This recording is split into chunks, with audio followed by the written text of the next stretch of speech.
बाबासाहेब आंबेडकर आणि गुरु रविदास यांचं विचारांचं नातं होतं आणि त्या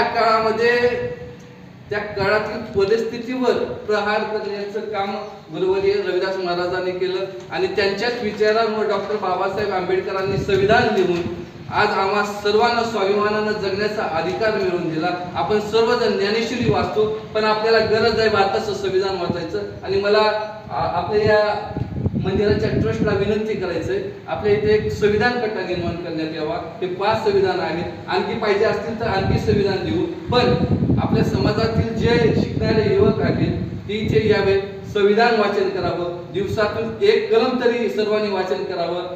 म्हणजे याच्यामध्ये सर्वात महत्त्वाचं म्हणजे कलम 12 ते 35 मध्ये मूलभूत अधिकार आहेत। आपल्याला जगायचं कसं, राहायचं कसं, वाचायचं कसं, बोलायचं कसं, फिरायचं कसं, हे सर्व प्रकारचं आपल्याला स्वातंत्र्य संविधानाने दिलं आहे। त्याचप्रमाणे कलम 51 मध्ये मूलभूत कर्तव्य आहे, आपण काय करायला पाहिजे ते सुद्धा या संविधानामध्ये आहे। आणि आमची पूर्ण टीम मागच्या 1 वर्षापासून संविधान जनजागृती अभियान राबवत आहोत। कोणाचा वाढदिवस असेल, कुठलाही मंगल प्रसंग असेल, त्या प्रसंगी वेगवेगळे आपण गिफ्ट देत असतो, पण आम्ही संविधान देऊन जनजागृती घडवून आणत असतो।